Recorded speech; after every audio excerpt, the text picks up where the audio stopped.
Ladies and gentlemen, welcome back to the channel. We have a bit of positive news potentially for the broader markets.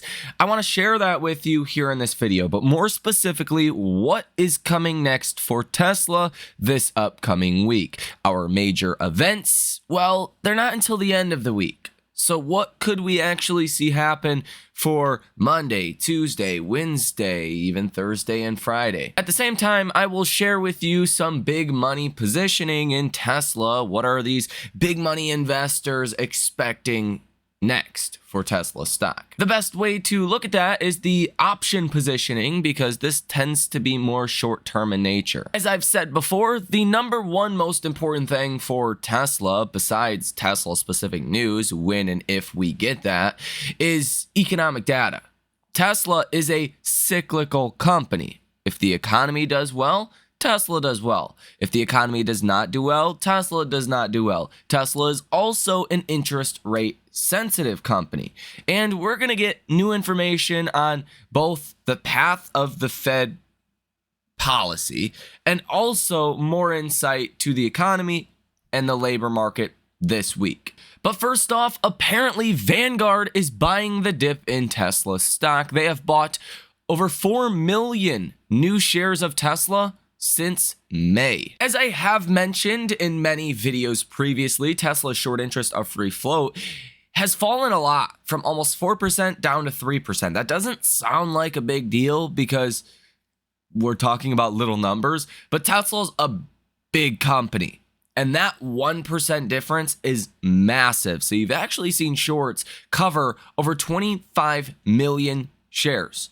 And that's a sign that shorts, institutional investors, they're not actually as bearish on Tesla anymore. They actually see more upside for Tesla stock in the days, weeks, months, and years ahead. I've seen this many times where shorts, they're in a position, the stock falls, like Tesla has fallen from 270 down to the 180s, and they just short more shares. Whenever you see that, it's just really showing you that Wall Street is not bullish on the company. They are bearish on the company, and they're going to continue to short the stock. Whenever you see a stock fall and shorts actually cover, that just means they're not expecting too much more dramatic downside. And let's also be honest, hedge funds and institutions, they tend to have more information than us. They tend to be much more interconnected with the secrets of Wall Street, if you will. They just tend to know more than we do. They tend to know, more billionaires and more influential individuals. Nonetheless, you do have $18.57 billion currently sold short in Tesla stock, totaling 86.72 million shares. Option activity on Friday was pretty negative from hedge funds and institutions. You had 15 different trades totaling $2.29 million with a positive order value of 35%. Over the past week, you have seen 93 different orders totaling $22.65 million with a positive order value of 76%. So when you look at last week specifically, it was actually a pretty good week for Tesla option activity from hedge funds and institutions. We actually do have some pretty dang good news here. Israel's Prime Minister Netanyahu accepts elements of new U.S. truce proposal. And I think this is something that could actually be a positive catalyst for our markets, just to settle down this conflict in the area, drive down the odds of a World War III-like event. We have to acknowledge that, let's say maybe markets assign there's a 0.5% chance of this spreading into a larger conflict. Even something that minimal can have a large impact on markets. So don't be surprised if we do see markets coming tomorrow that are actually up significantly on this information. Although the Middle East is not really important to our economy, I guess for the oil markets, which is important for our economy, Israel, Iran, none of these companies really have an impact on how the U.S. economy performs in any kind of material way, again, unless it were to affect oil, which it would, and that could have an impact on our economy. But long story short, just taking away the small odds that this could spiral into like a World War III event, is going to be good for markets. Rithold's Wealth Management says flash crashes are getting faster. Quote, flash crashes happened in the 1920s, they happened in the 1960s, and they happened today. And quote, we are likely to see more of these flash crashes in the future due to a combination of increased leverage in the system, globalized markets, and computer trading. And again, I think it's worth pointing out that we fell 10%. You've bounced from the lows like 9% almost. I mean, you've retraced most of the loss. I do think there's going to be more volatility. I don't think we're going straight to new all-time highs. I think this market is heavily dependent on the economic data. And if it comes in really good and there's really no weakness anywhere, then it's possible we could continue to just run to new all-time highs. But if there are data points that are weak, that is going to send markets lower. And again, 2-3% down or up days are going to be not so uncommon as we've seen over the past, 2-3 years. I believe we went like 500 days without a 2% down day on the S&P, some crazy number like that, almost a record. That's over with. We're going to see big up and big down days over the next couple of months. Another aspect of this is going to be the Fed. And for a company specifically like Tesla, if you have a large position in Tesla, a lot of your net worth in Tesla, just if that's where you're allocating your capital is to Tesla, it's really about the economy, the Fed, and interest rates. And the Fed and interest rates basically go hand in hand alongside the economy. If the economy weakens, we get more cuts from the Fed. That's not good though. Okay, it's not. You don't want to see big cuts from the Fed. It's going to be very hard for the Fed to talk the markets into big cuts without freaking the markets out. Like theoretically, if we get a 25 basis point rate cut September 18th, that is likely very bullish for Tesla. If we get a 50 basis point cut September 18th, odds are that's bearish for Tesla and for our broad markets, because Wall Street's going to say, why does the Fed need to cut so aggressive? Why is the Fed, front loading these rate cuts if the economy is doing just fine? Well, I could see a path where the Fed could say, inflation's fallen a lot. We just want to get a jump on normalizing Fed policy. We see the economy doing just fine. We don't forecast a recession, and we're not going to continue to cut rates at 50 basis points. I could see how the Fed could kind of guide the markets to a 50 basis point cut if they wanted to, but if we're debating a 50 basis point cut, it's probably because the economy is weak, and that's not going to be great either. So we do have a big catalyst this week with the Fed on Friday, and it's really going to be about 25 basis points or 50 basis points. The Fed is going to be cutting rates September 18th. Currently, there's a 75% chance of a 25 basis point cut and a 25% chance of a 50 basis point cut. So in the grand scope of things, if we get one set of bad data, you're going to go back to like a 50-50 between 25 basis points and 50 basis points. That's why this Friday we're going to get more clarity from the Fed, and that could open up the door for 50 basis points, or it could shut that door. And honestly, if Jerome Powell Friday 10 o'clock in the morning shuts the door for 50 basis points, I think that would actually be seen as a really good thing for markets. Because again, you want a methodical, systematic Fed that is cutting rates at 25 basis points every meeting or every other meeting. You want something that is planned, that is small, that is incremental, not something that is aggressive, fast, trying to normalize policy before a recession. So Fed Jerome Powell is going to be the biggest catalyst of this week, given the yen carry trade that started to unwind in recent weeks, given some of the earnings that we have seen that have not been as great. Some earnings have been good, but other earnings have not been.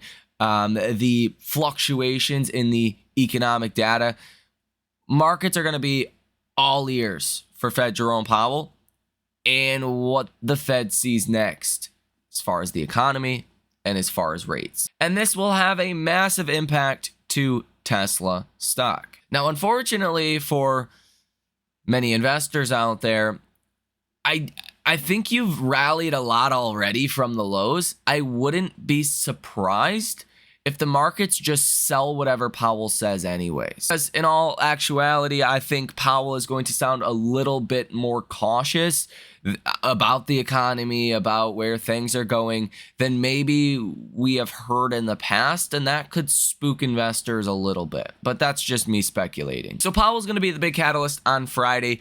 The other big day this week for economic data, at least, is going to be Thursday. So the day before Powell, you have Chicago Fed National Activity Index, expecting that to get actually a little bit worse for the month of July. You have initial jobless claims expecting to fall from 227,000 last week down to 225,000, so a decline of about 2,000. Continuing jobless claims is actually expected to rise almost 20,000, so that's weird. You usually don't see continuing jobless claims rise and initial jobless claims fall, but whatever. S&P Global Composite PMI flash expected to fall. S&P Global Manufacturing PMIs expected to fall slightly, and S&P Global Services PMIs also expected to fall about 1 point from last month. And I think a lot of the attention is really going to be on the services area, because services has really been the area that has kept this economy afloat in terms of a recession, right? Manufacturing's been in contraction for years now. If services start to fall, then you have a bigger problem economically speaking. So I think Wall Street's going to pay attention to that services number a lot more than the other numbers. You will get existing home sales and existing home sales month over month. Don't really think that's going to be too important. Kansas Fed Composite Index, Kansas Fed Manufacturing Index, expecting both of those to improve slightly from last month's numbers. You will also get at 7:30 in the afternoon on Thursday the inflation rate year over year out of Japan. And this is important because that yen carry trade was blowing up because Japan was raising rates, and unexpectedly a couple of weeks ago they did raise rates, which caught a lot of people off guard. Now, if their inflation rates do come in lower than expected, that could actually be a pretty big catalyst for global markets, because that means less pressure from the Japanese Fed to raise rates and less of a Japanese yen carry trade blow up. Because believe me, that yen carryover trade is not done, okay? It can be a, systematic kind of, again, logical unwind, slow and steady kind of unwind. But if there's aggressive policy that needs to, happen because of maybe incoming data like inflation data in Japan, then that's where things just get, out of whack. That's where you see the margin calls that we seen about 2 weeks ago and forced liquidations in US securities and really just global securities. Now, other than that, Monday, Tuesday, Wednesday, you're really not going to get much of anything. Wednesday, you do have the FOMC minutes, but let me just tell you, this is a transcript from the last Fed meeting. With everything that's changed and happened in the economy and the market since the last Fed meeting, who cares what the Fed said last meeting? Like, that's backwards looking information. Wall Street always looks at forward, leaning information more than backwards looking information. So that FOMC minutes can move things a little bit, but don't expect it to be a major catalyst. That comes out at 2 p.m. on Wednesday. Other than that, you got some Fed speakers Monday, Tuesday, Wednesday, and that's pretty much it. Goldman Sachs just said the macro backdrop has distracted many investors from fully appreciating the strength of the Q2 earnings season. 56% of the S&P 500 firms beat consensus EPS forecast by more than a standard deviation of estimates, above the long-term average of 46%. So as I have said recently, 56% of the S&P beating consensus EPS is under what you've seen in recent years, but long-term average of 46% is, showing that last quarter was good, historically speaking. And the Chase Small Business Survey shows 72% of businesses expect revenue and sales growth this year, and 59% feel more optimistic about their company's future than they have in the past 5 years. And Goldman Sachs just lowered their U.S. recession odds to 20%. No recession plus rate cuts will be amazing for Tesla. And that's really what this comes down to.